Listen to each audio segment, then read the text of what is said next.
Después voy a llamar la lista, ¿ya?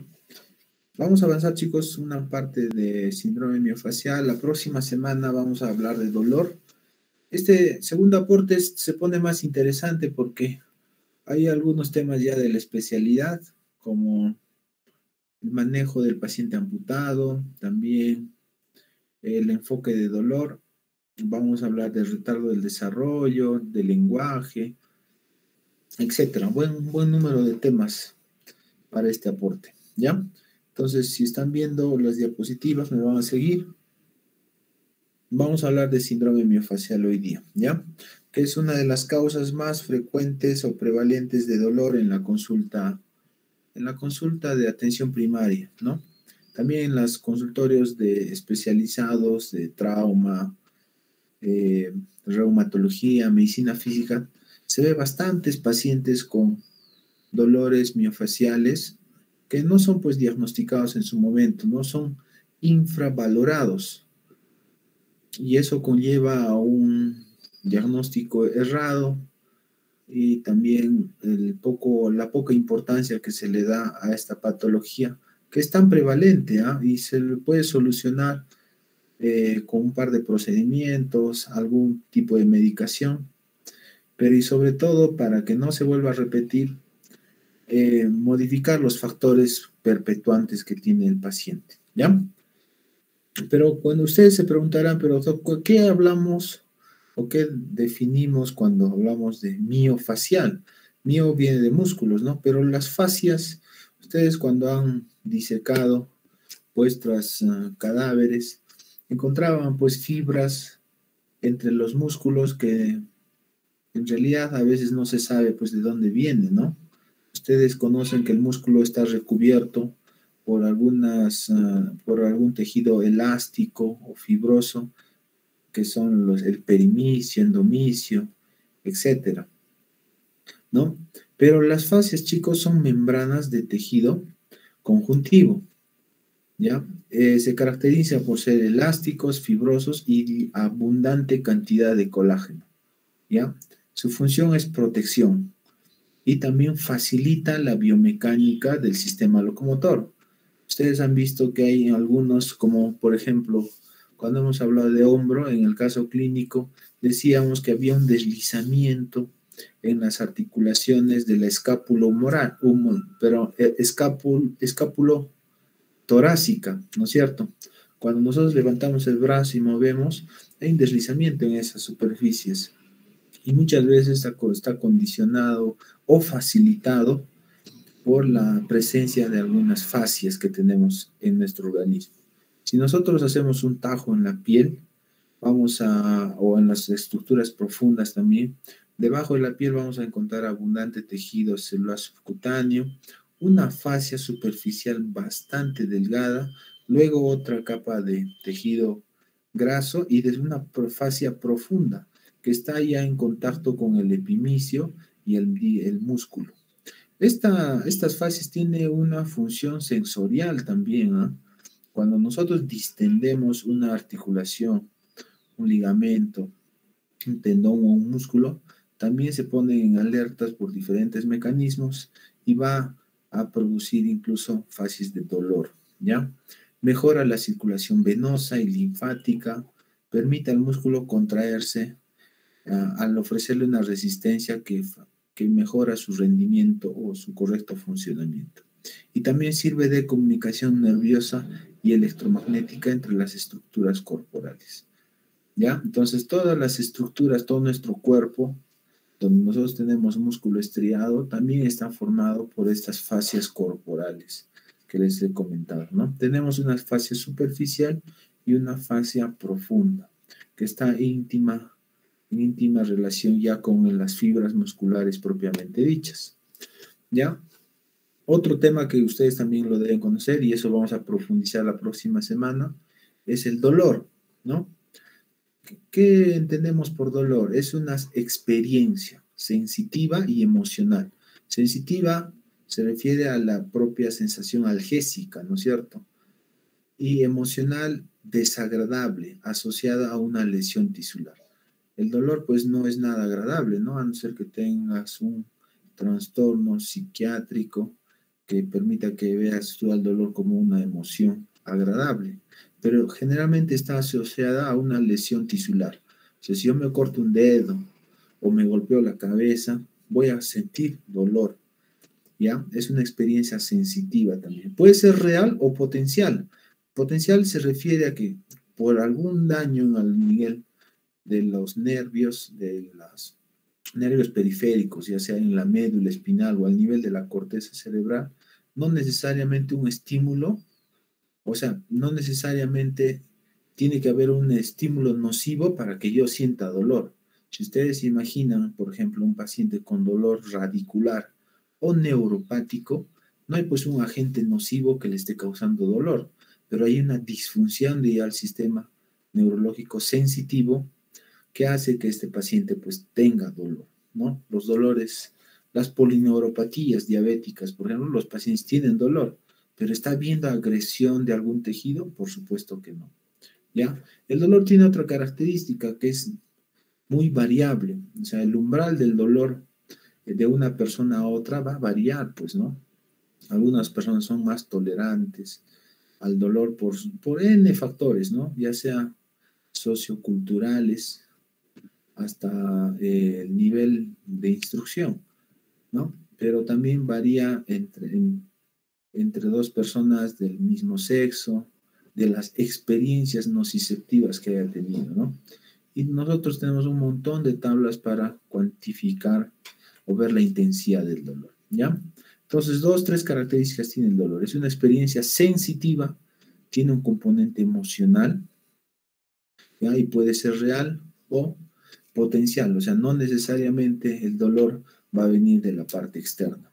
Si nosotros tenemos una disfunción a nivel del sistema nervioso, sobre todo periférico, vamos a sentir dolor, ¿no? Muy bien. Entonces, ¿qué es el síndrome miofascial, muchachos? Es un cuadro de dolor regional y referido desde uno o más puntos gatillo, vamos a definir qué es un punto gatillo, o el famoso trigger point en inglés, dentro de una banda tensa de uno o más músculos, que puede modificar poderosamente las funciones del sistema nervioso central. Esa es otra característica del síndrome miofascial. Puede modificar poderosamente. ¿Qué quiero decir? Que un paciente puede tener, por algún factor o motivo, alguna predisposición a formar síndromes miofasciales, y esto va a producir una sensibilización primero periférica y luego central, y por ende puede perpetuarse este síndrome miofascial. ¿Ya? Tres características tienen los síndromes miofasciales. Uno es el punto gatillo, las bandas tensas que también se está definiendo acá, y también el dolor referido, ¿ya? Aparte es eso de porque puede modular las funciones del sistema nervioso central. Algunos datos que también lo he escuchado en la mañana de vuestros compañeros es esto, ¿no? Entre el 50 y 80% de la población adulta mayor de 65 años presenta dolor, ¿ya? Y de ese 50-80, mucha etiología viene por dolores musculares, inespecíficos, ¿no? Y que podría corresponder tranquilamente a síndromes miofasciales que no se han diagnosticado. En la consulta general, hasta el 30%, ¿no? Pacientes con dolor por síndrome miofascial. Otro dato importante, el síndrome miofascial, chicos, es diagnóstico, es clínico, no es laboratorio. Acá no pides laboratorio, no pides imágenes. Tú te basas en tu anamnesis, tus antecedentes y tu examen clínico. Y acá puedes diagnosticar tranquilamente un síndrome miofascial. ¿Ya? El 85% de los pacientes con dolor crónico tiene ya un síndrome miofascial, ya sea en forma aislada o concomitante. Aislada, como un dolor o síndrome miofascial primario, o concomitante. Por ejemplo, una paciente con una esguince de tobillo hace como 5 años, perdón, hace como 5 meses, ¿no? Sigue el dolor, le hacen terapia, pero como en nuestro caso clínico, presenta dolor también a nivel de los peroneos o el tibial anterior o en la misma fascia plantar. Eso puede estar asociado a un síndrome facial. O una artrosis. Pacientes de 65, 70 años, adultos mayores, tienen una artrosis en la rodilla, ¿no? Eso le cuesta le cuesta pues caminar, subir gradas, hacer cambios de postura, y eso puede estar asociado también a síndromes miofasciales en los aductores, en los isquiotibiales o el mismo cuádriceps, ¿ya? O sea, los síndromes miofasciales en enfermedades crónicas acompañan a la patología de base, ¿no? Artrosis, artritis reumatoidea, etc. Ya es una de las causas más frecuentes de dolor musculoesquelético crónico, crónico. Entonces, por eso los pacientes, cuando ustedes ya recetan pues antiinflamatorios o analgésicos, el paciente los rechaza porque, doctor, esto ya me han dado hace mucho tiempo y nunca me ha hecho absolutamente nada, dice, ¿no?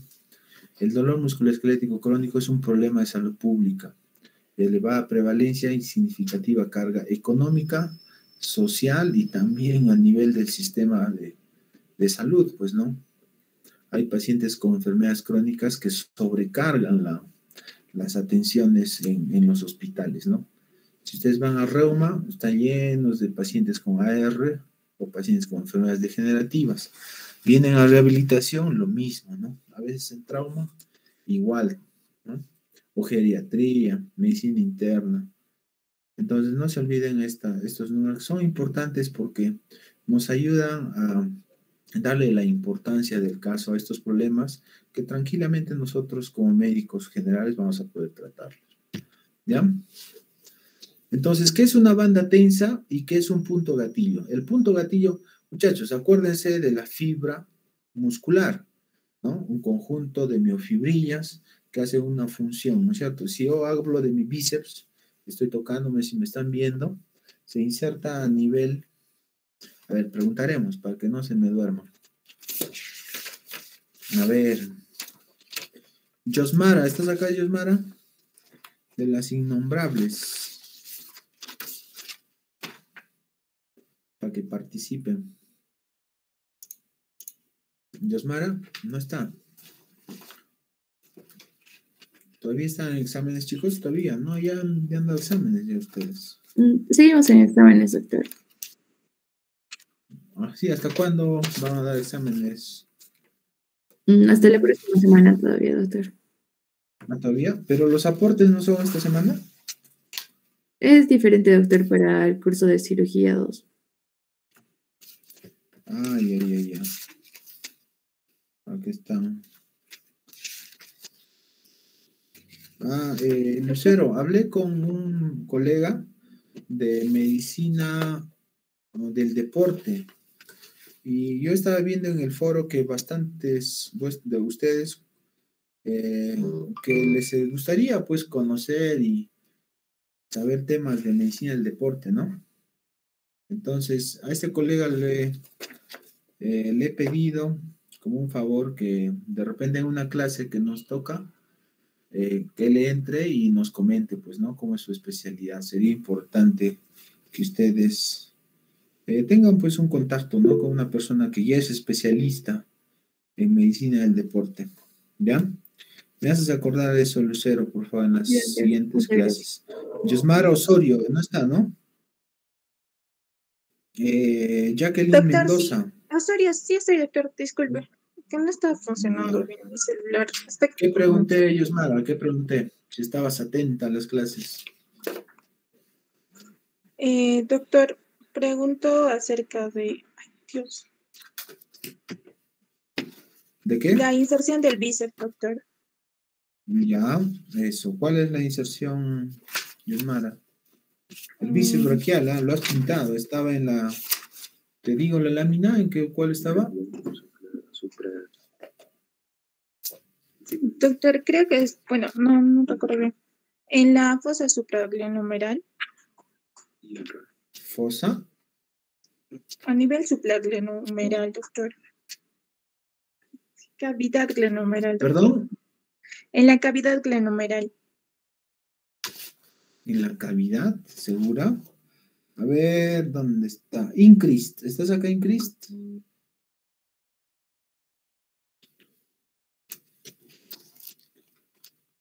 Incrist. Tampoco. Yosmara. Ya, Incris no está. Zuleika Año.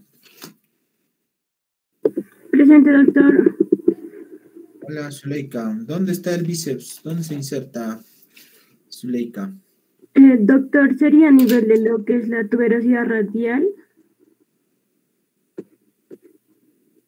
Ya, pero ¿dónde es su origen? Pues, ¿dónde empieza? Va a tener una cabeza larga que se va a originar a nivel de lo que es el tubérculo supraglenoideo de la escápula y la cabeza corta a nivel de lo que es el ápice del proceso coracoide Ya, de la escápula. ya, otra vez. Tiene dos cabezas, una larga y una corta, ¿no es cierto? La cabeza larga se inserta en... Ambas, doctor, se insertan en la tuberosidad radial. No, esa es ya la inserción, pero el origen... Ya. El origen, la cabeza larga en el tubérculo supraglenoideo de la escápula. Tubérculo supraglenoideo, ¿ya? ¿Y la corta? En el proceso coracoideo de la escápula.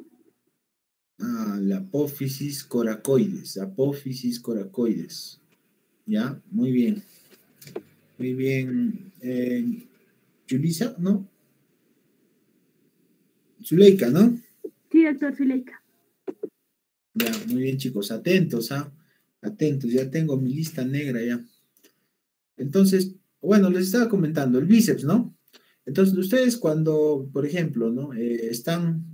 Hacen una flexión, van a tocar el bíceps, que las fibras se contraen. Si hago yo una relajación, o sea, una extensión del codo, me puedo tocar las fibras musculares, ¿no? Entonces, ahí nosotros encontramos en algunos pacientes un punto gatillo. Es una zona hiperirritable, como dice acá. Si ustedes ven acá la imagen, chicos, en donde dice A, ¿ya? Hay dentro de esta fibra, por eso les estoy poniendo de ejemplo el bíceps, algunos nódulos o una zona hiperirritable. ¿Ya? Y yo toco ahí y el paciente me dice, sí, doctor, ahí es donde me duele. Eso se llama punto gatillo, porque yo cuando ejerzo presión a nivel de ese punto gatillo, el paciente va a referir dolor.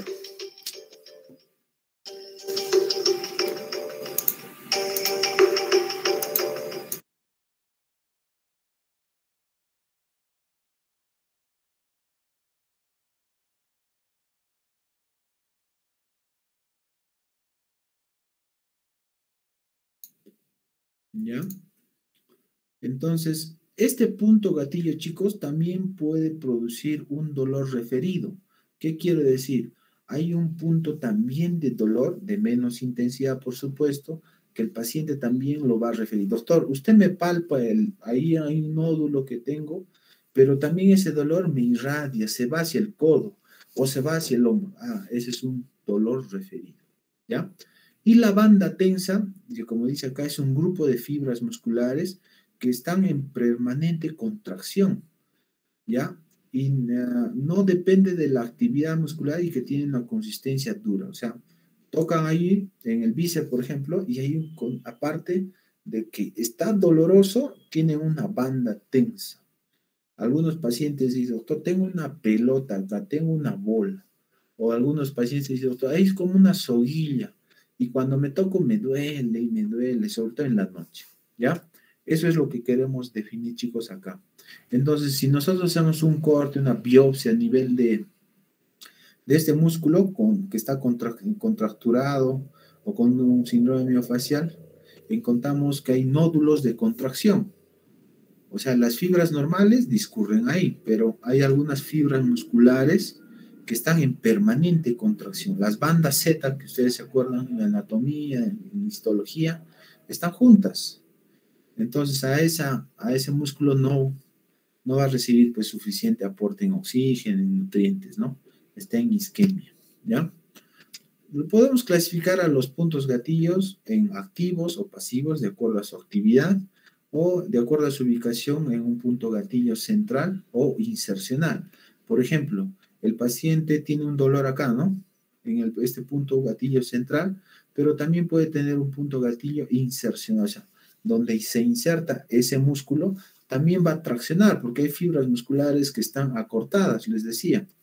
Entonces, lo podemos definir como un punto gatillo insercional, ¿ya? Un punto gatillo activo, chicos, es cuando él presenta un dolor espontáneo. El paciente te dice, doctor, a ver, si hablamos del trapecio, por ejemplo, doctor, me duele acá en el hombro, justo donde se une el cuello con el brazo, con el hombro, ahí me duele. Pero un punto gatillo pasivo es un punto irritable solamente cuando se presiona, o sea, no tiene dolor espontáneo. A ver, señor, y tú vas bajando, ¿no? Y vas encontrando puntos gatillos, por ejemplo, en el infraespinoso, en el deltoides. Entonces, doctor, señor, ¿a usted le duele? O sea, cuando usted hace algún movimiento, ¿le duele acá? No, doctor, pero ahora que usted me está tocando, sí siento mucho dolor, ¿ya? Eso es la diferencia entre un punto gatillo activo y uno pasivo. Y el dolor referido se dice que los síntomas se producen a cierta distancia de donde tengo el punto de presión. Hay algunos otros síntomas que lo refieren como, aparte de dolor, quemazón, hormigueo, entumecimiento, de acuerdo a dónde encontramos el punto gatillo activo. No solamente el paciente te va a referir dolor, algunos pacientes los refieren incluso como un poco de debilidad, quemazón. Si ustedes ven ahí, por ejemplo, el síndrome miofascial del psoas, ahora todos los músculos, chicos, están ya mapeados, ¿ah? ¿Ya? Hay una tabla, hay una lámina gigante, donde yo también lo tenía ahí en el consultorio, de todos los músculos con su respectiva irradiación y donde encontrábamos la banda tensa. Por ejemplo, acá en el psoas, ¿no? A ver, el psoas. Justo quería preguntarle a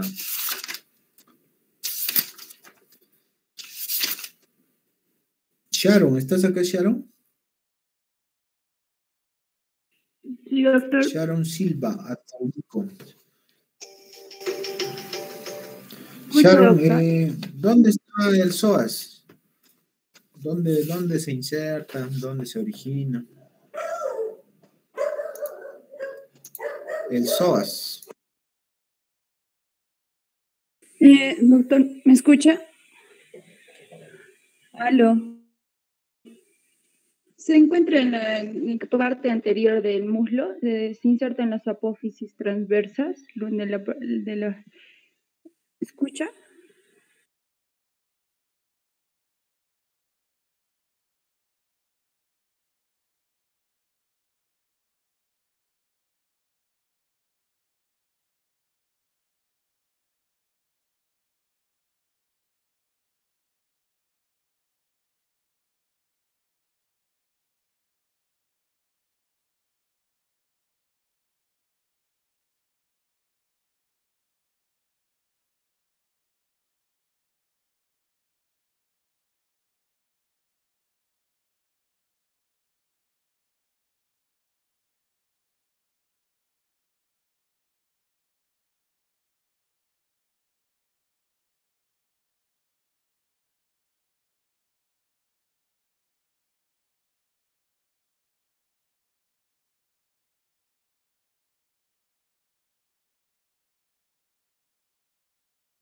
Me decía Sharon. Doctor, las inserciones en las apófisis transversas de las vértebras lumbares y la fosa ilíaca interna, y su inserción sería en el trocánter menor del fémur, doctor.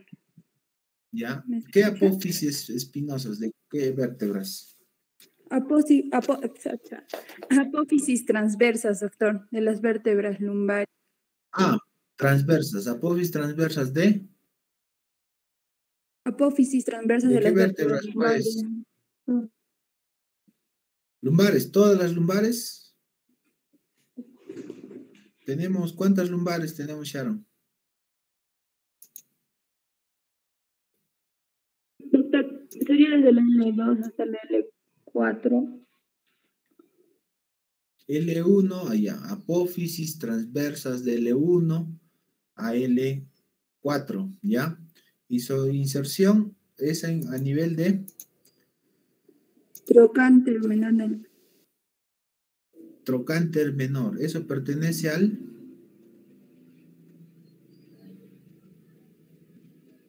La inserción del fémur, la inserción ¿a del qué hueso? psoas aductor del fémur.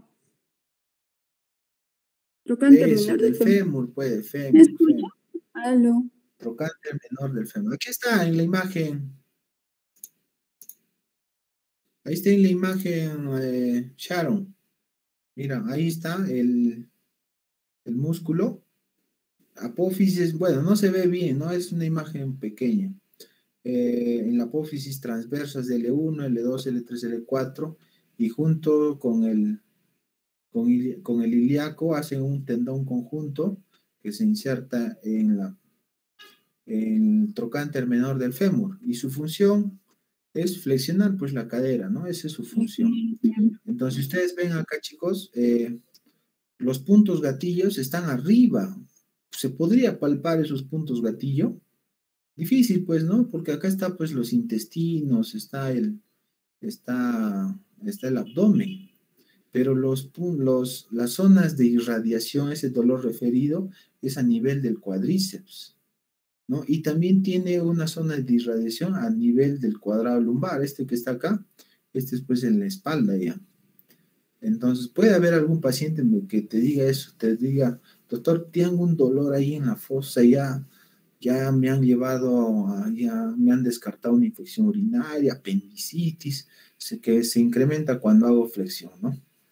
O cuando subo gradas. Entonces, más tira un dolor mecánico, ¿no? Entonces, no tiene absolutamente, ya le han hecho ecografía de riñones, todo, y no encuentran nada. Entonces, el problema puede ser muscular.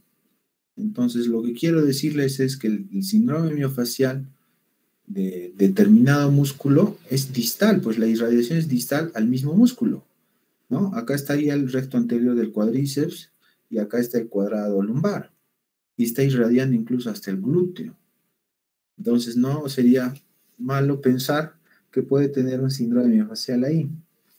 Ya, entonces habría que palpar con mucha cautela o habría que evaluarlo al paciente, ¿no? Por ejemplo, si este músculo tiene fibras contracturadas, yo tendría que hacer una extensión de la cadera para ver si hay dolor o algún acortamiento de ese músculo. Y de acuerdo a eso, una contracción con resistencia para ver si tiene el dolor, ¿no? Ese paciente, ¿ya? Muy bien. Acá igualito, ¿no? El punto a nivel del trocánter está pues el glúteo medio o el glúteo menor. Y el paciente refiere el dolor a nivel de los isquiotibiales, de los gemelos. Entonces ¿qué pasa? Es una bursitis de cadera. Le hacen la ecografía y no hay nada. ¿Ya? Entonces hay que fijarse en eso. Los puntos gatillo latentes, los que les decía, ¿no? Son dolores o molestias que solo se producen en respuesta a la compresión. No es un dolor espontáneo. ¿Ya? Dolor puede ser referido, también irradiado. No se reconocen o son sensaciones de la persona solía tener en el pasado. Los puntos gatillos son múltiples nodos de contracción. Estos son de unos 100 micras de diámetro, el doble del diámetro de una fibra muscular normal. Entonces, si nosotros les decía, hacemos una biopsia a nivel de estos músculos, vamos a encontrar un abultamiento o una disminución del espacio entre las líneas Z, ¿no? Acá, ¿ya? Muy bien. Ahora, entrando a lo que es la fisiopatología, vamos a encontrar 3 rasgos fisiopatológicos esenciales. Uno es la liberación anormal de acetilcolina. ¿Se acuerdan cuando hablábamos de contracción muscular? ¿No? ¿Se acuerdan? El cerebro sigue con la médula espinal, los nervios periféricos que salen de la columna y una placa motora, o sea, estoy hablando de una fibra neuronal, se inserta en el músculo, ¿no es cierto? Para darle contractibilidad. A esa unión de la placa mioneural se le llama unidad motora, ¿ya? Si nosotros hablamos de unidad motora, estamos hablando de una neurona con sus conjunto de fibras musculares. Pueden ser 100 o 1000. ¿Ya? A nivel de la fibra muscular, perdón, de la neurona en las dendritas, pues tenemos vesículas presinápticas, tenemos acetilcolina, ¿no? Cada vez que hay un potencial de acción, se forma un potencial de membrana y esto va a liberar la acetilcolina que tenemos a nivel de este espacio mioneural. Entonces hay una excesiva o una liberación anormal de acetilcolina a nivel de estos neurotransmisores, a nivel de estas fibras musculares. ¿Ya? Esto produce tensión en las fibras, o sea, un incremento en la tensión, y también después se produce una liberación de sustancias sensibilizantes, como ya lo dijimos en la mañana con el grupo rotación, la bradicinina, la sustancia P, etc. Estos tres fenómenos se hacen repetitivos y de nunca acabar, ¿ya? Y eso vamos a encontrar en el síndrome miofacial. Hay no todos los estudios que se han hecho sobre este tema, hay teorías que no se han aceptado, hay algunas que todavía están en discusión, pero no hay una sola idea de la fisiopatología del síndrome miofacial. Se maneja una hipótesis integrada, como dice acá. Entonces les decía, cuando un paciente, no sé, por algún factor mecánico, alguna actividad laboral, hace un abuso mecánico de un músculo. Por ejemplo, ustedes, ¿no? Que están todo el día en la computadora, están usando los flexoextensores, o una persona que está usando constantemente el martillo, o un pintor, ¿no? Que está haciendo todo el día, está con la brocha, o una costurera, una cocinera, ¿no? Que está pelando las papas, cocinan para 80, 100 personas, entonces produce una sobrecarga articular y muscular. Esto va a nivel de la placa motora, va a producir pues una excesiva liberación de acetilcolina, como está acá, en la parte media, ¿ya? Y esto va a producir diferentes fenómenos.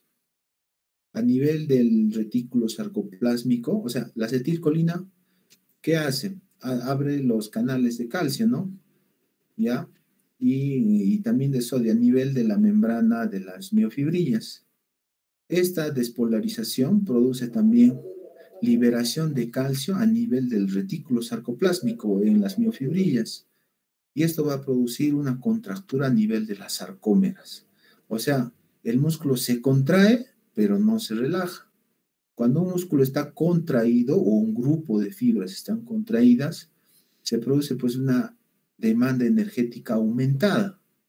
¿Ya? Necesita pues oxígeno, nutrientes, ¿no? Pero la fibra muscular está pues en permanente contracción. Entonces los vasos sanguíneos que están circundantes no pueden sostener el transporte de energía acá, ¿no? Oxígeno, el ATP, etcétera, ¿no?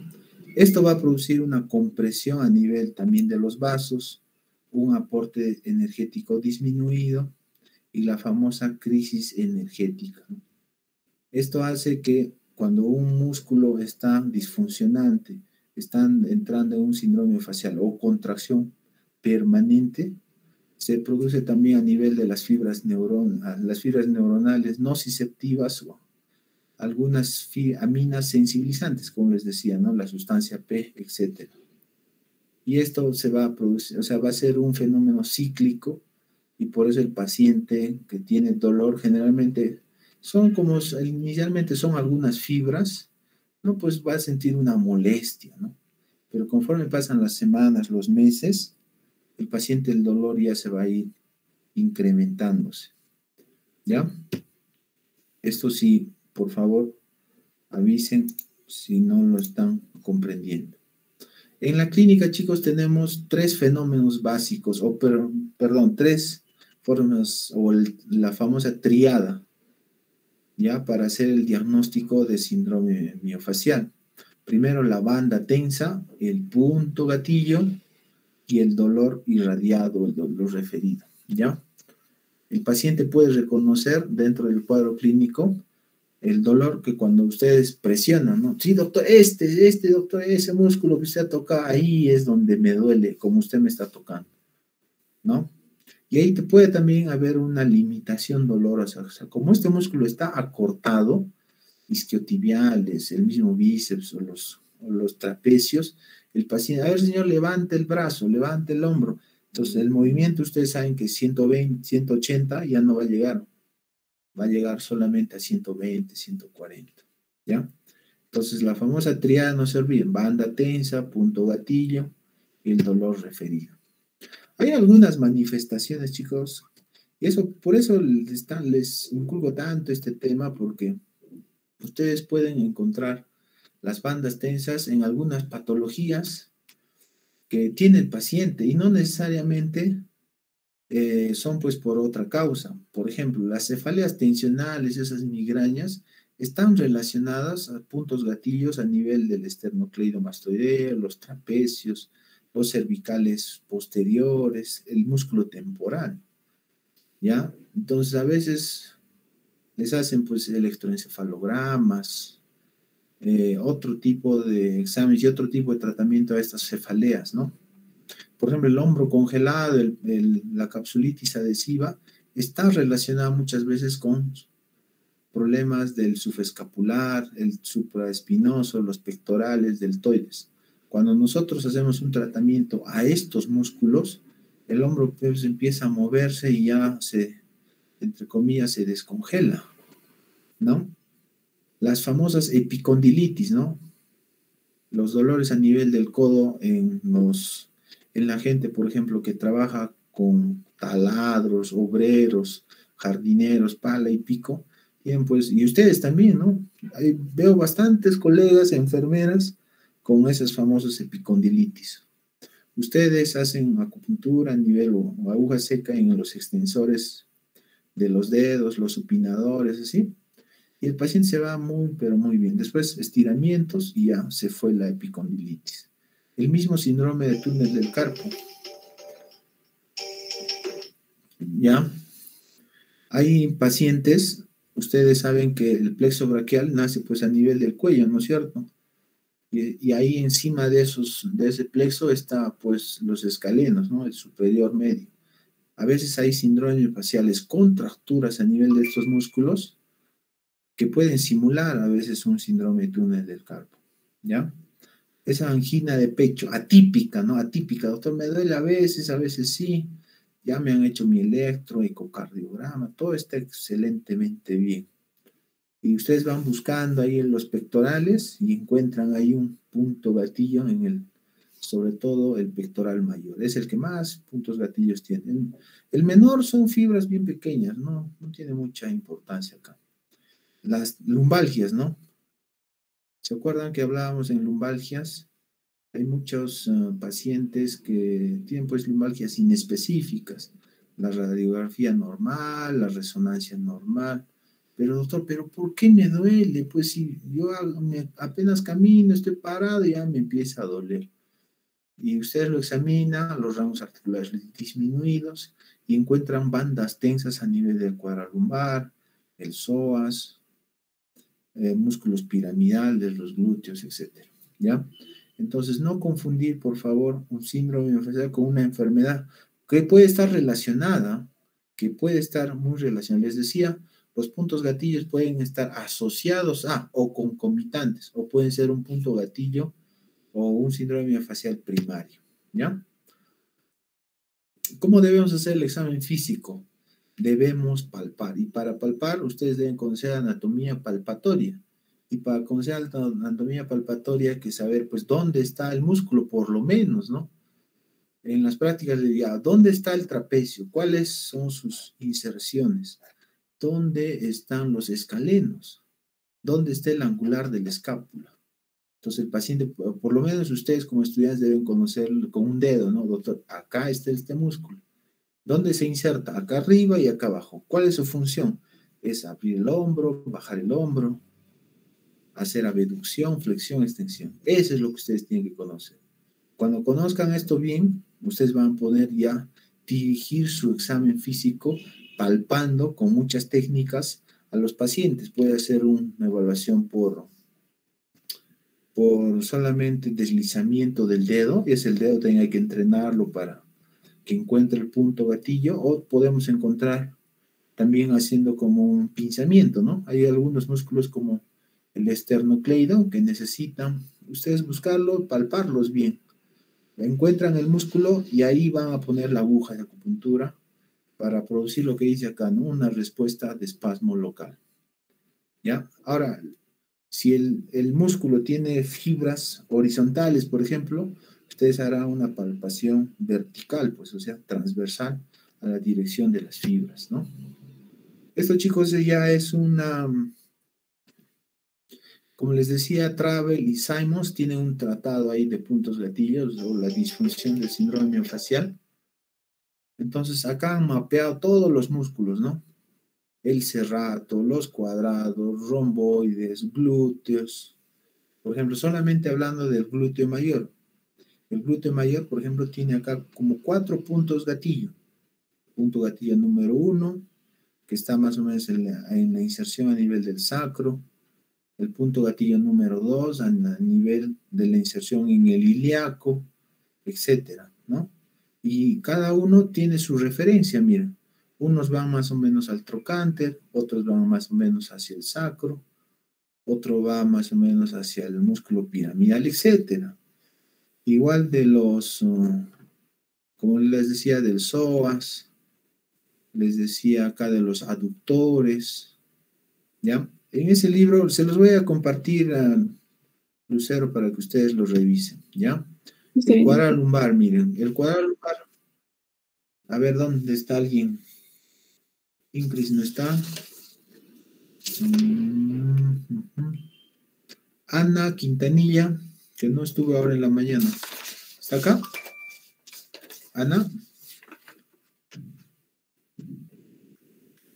Tampoco. Lisbeth Figueroa.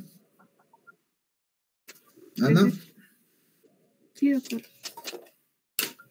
Ana, ¿dónde se inserta el cuadral lumbar? A ver, ¿dónde está ese músculo? Que lo han pintado, ¿ah? En la última costilla y en las últimas 5 vértebras lumbares, su origen, ya. y se inserta. ¿Cómo se llama esa costilla? ¿Cómo se llama esa costilla? ¿Tiene nombre o la última nomás?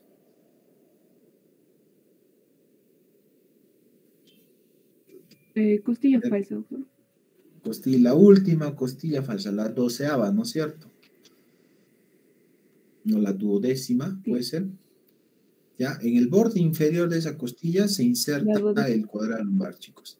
También tiene inserciones a nivel de... Tiene 2 fibras, 2 capas. En realidad son 2 músculos que están muy relacionados. Y a nivel de las vértebras, Ana, ¿a nivel de dónde?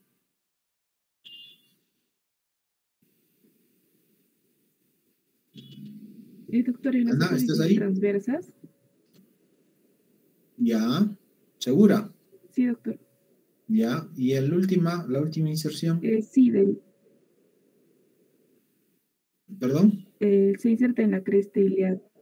Cresta, borde superior de la cresta ilíaca. La cresta, ¿no? La parte posterior. ¿Ya? Sí, algunas fibras, chicos, bajan desde la costilla hacia la cresta ilíaca y otras suben desde la cresta ilíaca hacia las apófisis. ¿Ya? La función del cuadral lumbar básicamente es hacer pues las flexiones, perdón, las inclinaciones laterales, ¿no? Entonces, si ustedes lo observan acá, está grabado con X, el punto gatillo número 1 y el punto gatillo número 2. Y las zonas de irradiación, miren, a nivel ya del glúteo, la cresta ilíaca, acá está pues el glúteo, y también a nivel del trocánter. Entonces, no confundir, por ejemplo, una trocanteritis, una bursitis trocantérica por un problema de un corredor, por ejemplo, ¿no? O con algún ciclista que tiene un dolor acá, que la irradiación de este cuadral lumbar, o perdón, el síndrome miofascial de este cuadral lumbar, que lanza dolor distal, ¿ya? Cuando estos chicos se hace ya crónico, los pacientes, o sea, las fibras musculares empiezan a cortarse y esto va a estresar mecánicamente las uniones miotendinosas o musculotendinosas. Esto produce neuropatía y degeneración a nivel de la calidad del colágeno y esto también va a producir estos síndromes por acortamiento, esas famosas tendinitis que también están relacionadas con un músculo acortado, el bíceps braquial, por ejemplo, ¿no? O las tenosinovitis de los flexores. O sea, no era pues un Kervain, era un síndrome miofacial en el flexor o el extensor propio del pulgar. No era una condromalacia, sino era un músculo acortado por un síndrome miofacial del recto anterior del cuádriceps, ¿ya? Entonces, o están relacionados, ¿ya? O no confundirlos, por favor. Siempre que ustedes vean así una condromalacia, hay que evaluar si en los isquiotibiales o el mismo cuádriceps está cortado, porque pueden encontrar bandas tensas o puntos gatillos en esa parte, ¿ya? Estos chicos los voy a dejar para el próximo jueves, que también nos reunimos. Estamos en la mitad, ¿ya? Más bien voy a dejar de compartir y voy a entrar a... No se confíen, chicos, no se confíen. La primera nota, excelente, pero después cuidado que haga sorpresas, ¿ah? No se confíen. Aula virtual, no.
Hoy día estamos 22 de marzo.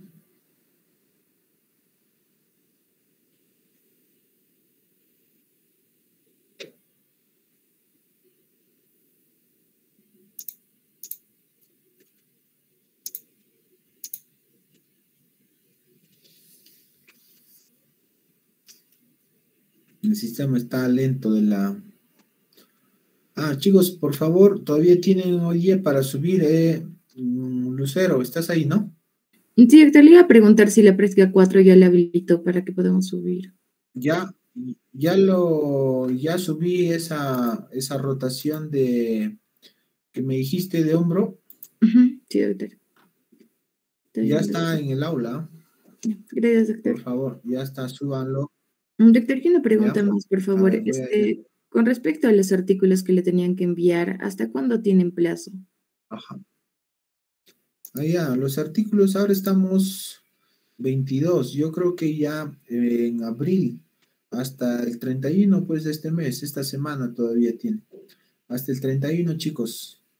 Mándenmelos, por favor, al WhatsApp de cada grupo. No voy a aceptar al WhatsApp personales.